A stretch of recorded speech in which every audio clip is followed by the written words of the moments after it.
Like and subscribe right now, or else this will be in your bed tonight. r/AskReddit by Planet Reddit. What was a huge trend that everyone forgot about? That era during the 2000s, early 2010s, when every popular song got an Alvin and the Chipmunks cover. Still can't believe we survived that. Which chipmunk is getting the best head? Farmville. All of my aunts let their young children create Facebook accounts just so they could send themselves gifts through them. My Facebook feed used to be full of pictures of everyone's farms. The California raisins were freaking huge for about a year.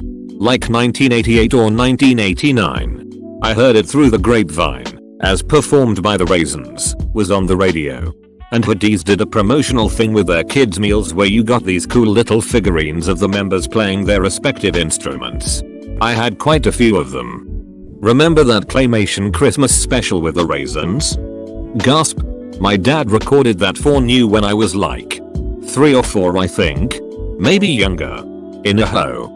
I watched that tape every Christmas until the tape got shitty around 2006. I was 16. It was just tradition at that point. The best part was seeing how much the commercials changed over 15 or so years. In the 1950s there was a fad that was teens seeing how many of themselves they could stuff into a phone booth.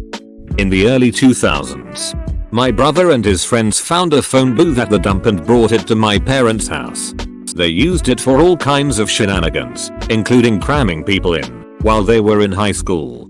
It was the highlight of the decor of his first apartment. I think one of his roommates took it when they moved out. When I started college in the mid-zeros, almost everyone had a BlackBerry, the Crackberry era. We'd be messaging each other on BBM all the time and all that shit. By senior year those phones weren't even a passing thought on our minds. It's impressive how quickly it changed. And all the phones you could slide out a full-size keyboard. It felt like such an upgrade not to have clicked a button several times for one letter. Though I did get super quick at texting using them and felt so accomplished I could do it without looking down. This and RAZR phones. Those rubber bracelets teenagers would wear that apparently had to do with sex. I hope someone knows what I'm talking about. The trends that old people think are going on are always far more exciting and dramatic than the actual trends. Kids today are drinking a lot of orange juice. So we need to figure out what they are trying to communicate to each other about their sexual and narcotic preferences with their orange juice selection. Maybe we should just ban orange juice to be safe. Live Strong bracelets. Jelly shoes. Using 20 to 30 tiny butterfly clips to extend hairstyles.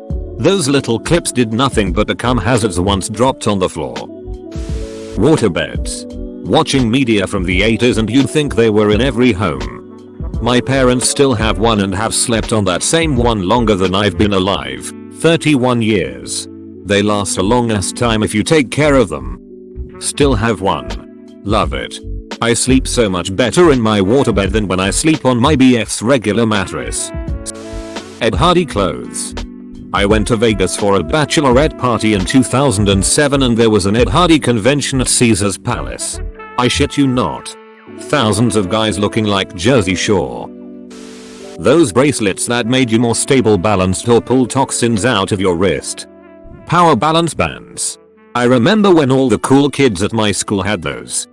There was this kid at my school who claimed that it made him run faster.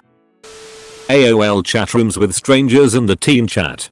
Also, AIM and putting up intricate away messages that included your friends and googling AIM away message templates and shit. Damn. I feel old as duck now. You'll remember the Sidekick with AIM pre-installed?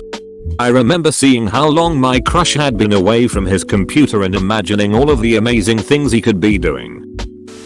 Crackle nail polish Mayo. Whoa. I really forgot about this. I think I still have some of that stuff.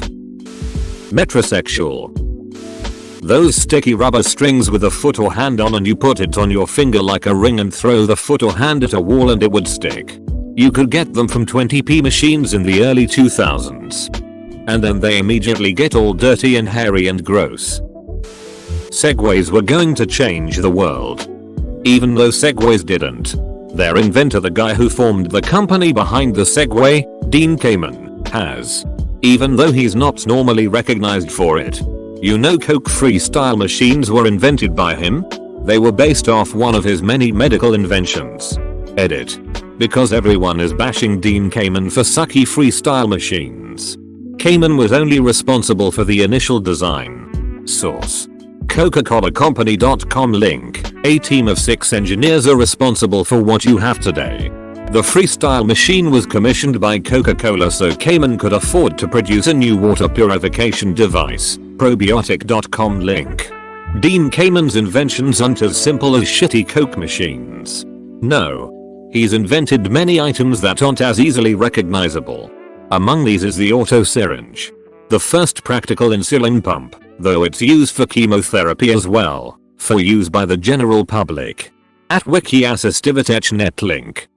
He also started 4 levels of school robotics competitions that have gotten massive over the last few years. Rainbow Loom. Everyone had like a gazillion different little rubber bands.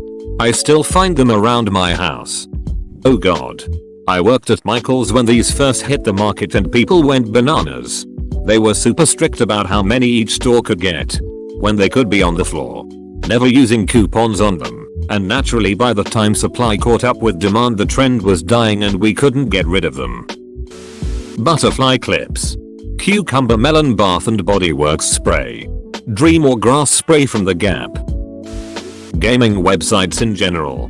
Barbie.com, Polo Pocket, Missing, Cool Math Games, Pop Tropica, Webkins, Startles, Jerga Games, although I'm pretty sure that last one gained my computer viruses. I don't have any kids and my little sister is 14 so maybe it's just that I'm not around it.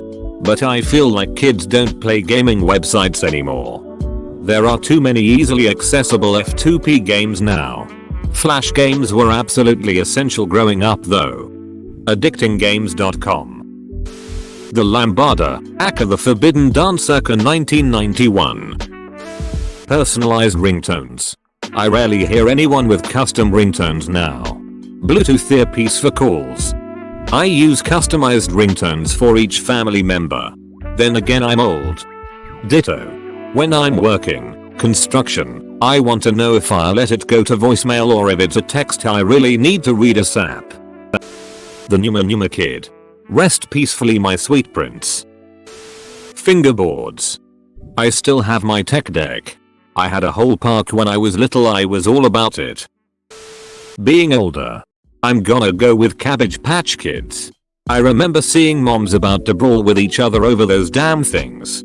Remember, each doll was different so it wasn't just grabbing one off the shelf and being satisfied that you got one. People wanted to pick through every one on the shelf and find the one they liked the best. If 2 women saw the same one at the same time. Oh boy, here we go. Yeah. My sister had some Cabbage Patch dolls. I remember they had Xavier Roberts stenciled on their butt cheeks. What about Pound Puppies? Or Popples? Lol? I saw a little girl walking out of Target the other day holding a box that said Pound Puppies and I was flung back to my childhood. I guess they're selling them again. The logo looked exactly the same. I love Popples. Burning custom CDs. I'm still burning CDs like it's 2003. Zoot suits. Girls wearing huge belts right under their breasts. Yes. I did take part on this as well. Edit. Since there has been some confusion about what I mean. Here are a couple of examples. 1bpblogspot.com link /kkkjpg. lindajuhala.com link. Yes. This was a thing. They were giant and we looked like pilgrims. Oh. Are we not doing that anymore? There are so damn many trends in history that get forgotten about. I've written about that time when Frenchmen used to pretend to get butthole surgery because they thought it was cool before. But history is littered with stuff that was in. Until it suddenly wasn't. Take, for example, Shela's green. It was the go-to color for about 100 years after its invention in 1775. If you've ever wondered why dresses and wallpapers in Regency and Victorian period dramas often tend to have that vivid green color, Shela's green is why. The only problem is that it was made of arsenic, which is pretty damn toxic. There have long been rumors, in fact, that the arsenic-laden wallpaper in Napoleon's bedroom caused the cancer that would later kill him. Oscar Wilde's famous, and possibly apocryphal, deathbed epigram, "This wallpaper and I are fighting a duel to the death. Either it goes or I do," might have been a little more literal than intended in some cases. It's wild that Wikipedia has an article about a color without any pictures. Here it is. Edit. I haven't messed with uploading images to Wikipedia, or looked into how they'd want the page formatted. Here's an Imgur link. Edit 2. Wiki is updated. We did it, Reddit. Well, Stamel123 did it. A color has its own Wikipedia page but doesn't even show the damn color. Edit. It didn't show the color when I looked. It does now, so everyone can stop telling me that. Tramp stamps. If you were around 18 between 1998 to 2004. Source. Graduated high school in 2001. And have a butterfly on my lower back. The Germans call them Arschdui or ass antlers, which is the most fitting name ever. In Hungary it is Rabankranzum, which translates to a beach's number plate. However, I love the German too. And the fact that this has so many funny names. Edit. Spelling, thank you for the silver. My first award. Pet rocks. Mood rings. Chia pets. It's peanut butter jelly time. All your base are belong to US. Barrettes and baby bangs. Yo, remember those little plastic butterfly clips from the 90s? Remember the metal ones that had little springs under the wings so they would flap when you moved your head? Hyper collar shirts. The ones that change color when you wear them. You weren't anyone unless you had one. Now no one remembers. That weird time when everything was mustache themed. Oh, and bacon themed. Bro. This is the perfect answer, Imo. I'd totally forgotten just how much mustaches dominated everything for a while. Neopets. 10-year-old me pretended to be sick so I could stay home and grab some limited edition Neopet once. I miss the days when I would be excited for each day to harvest the daily free omelette and free jelly. I miss refreshing the pound in hopes of a painted pet. Flappy Bird. Didn't the guy who created it kill it? He created the game using a pirated version of Game Maker Studio. After the game got worldwide fame, Yoyo Games threatened to sue him for unlicensed use of the studio. So he took it down. He eventually re-released it in 2014 as an Amazon App Store exclusive, which is why you and nobody else heard about it. YouTube.com link. BTW Game Maker Studio is fantastic for 2D games. Everything from Hotline Miami to Risk of Rain came from there. But it's easy enough that I was making my own games in it when I was 14. Inflatable furniture was all the rage in the 90s. My sister and I got an inflatable couch for Christmas. The basement flooded that year and we used it to float around down there. It was awesome. We all float down here. End of the world in 2012 according to the Mayan calendar. This was huge. And then completely forgotten real quick. Those weird hoverboard things from 2015. My kids still love their hoverboards and so do their friends. I occasionally see them on the campus I work at too, although electric scooters have become more normal. I hate how they called them hoverboards. IT doesn't duck ein hover. Pogs. Remember Alf? He's back. In Pog form. Thanks for watching. Subscribe for 3 videos a day.